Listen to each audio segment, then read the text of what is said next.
আসসালামু আলাইকুম রাহমাতুল্লাহ। কাছে কিংবা দূরে যে যেখানে আছেন, আমার পাখাল ও রাখাল ভাই যারা আছেন সবাইকে আন্তরিক মোবারকবাদ জানাচ্ছি।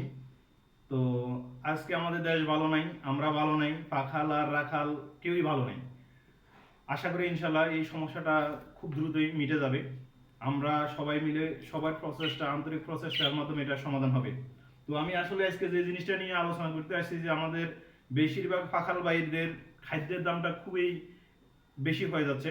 যেখানে 70-80 টাকা করে ছিল সিনা, সেখানে আজকে 150 থেকে 200 টাকা ক্ষেত্র বিশেষে হয়ে গেছে।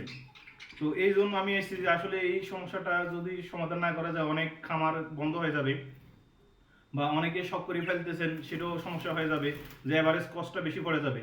তো কস্টটা কিভাবে রিডিউস করা যায় ওইটা নিয়ে আমি আজকে আলোচনা করার জন্য এসেছি। তো আমার পাশে দেখতে পাচ্ছেন যে এখানে পাখি যে সিদ্ধ গম বাজার থেকে অল্প দামের গম নিয়ে আসি, যে দেখতেছেন কিভাবে খাইতেছে।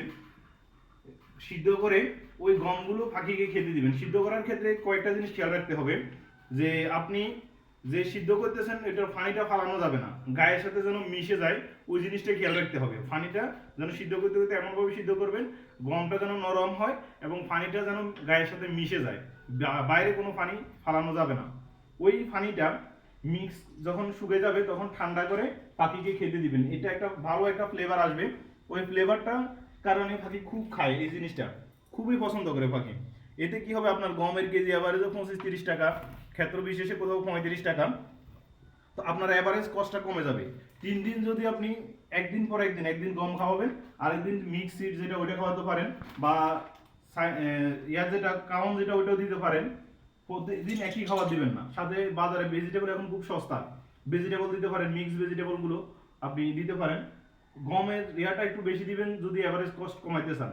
আর সুস্থ রাখার জন্য আপনাকে অন্য অন্য সিড যেগুলো ওগুলো দিতে হবে, সিড মিক্স। 2 দিন গম খাওয়ালেন, একদিন সিড মিক্স দিলেন, আর একদিন ভেজিটেবল দিলেন, একদিন শাক দিলেন।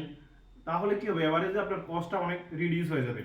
স্পেশালি যারা মানে লার্জ অ্যাঙ্গেলে করতেছেন তাদের জন্য এটা সবচেয়ে বেশি পোর্টেবল হবে। আর যারা শখের বশত করতেছেন তাদের জন্য তো তেমন কোনো সমস্যা নেই।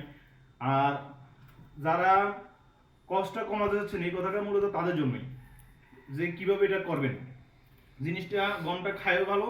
আর একটা পদ্ধতি করতে পারেন, সেটা হচ্ছে যে আপনি সিদ্ধ করে ভিজে রাখেন, 12 ঘন্টা ভিজে রাখি। আর 12 ঘন্টা যদি আপনি বায়ুশূন্য অবস্থায় রাখেন, তাহলে ওইভাবেও আপনি ওটা স্বাস্থ্যসম্মত। কিন্তু আমি একদিন দিয়ে দেখছি খুবই হালকা পরিমাণে খায়, ওটা খুব একটা খায় না পাখি, পরিমাণে কম, কিন্তু ওটা স্বাস্থ্যসম্মত বেশি, স্বাস্থ্যের জন্য খুবই ভালো। যদি ওটা কন্টিনিউ করাতে পারেন বা অভ্যাস করাতে পারেন সবচেয়ে ভালো হয়। তো ঠিক আছে, ধন্যবাদ সবাইকে ভিডিওটা দেখার জন্য। আশা করি সবাই লাইক কমেন্ট শেয়ার করবেন। আসসালামু আলাইকুম ওয়া রাহমাতুল্লাহ।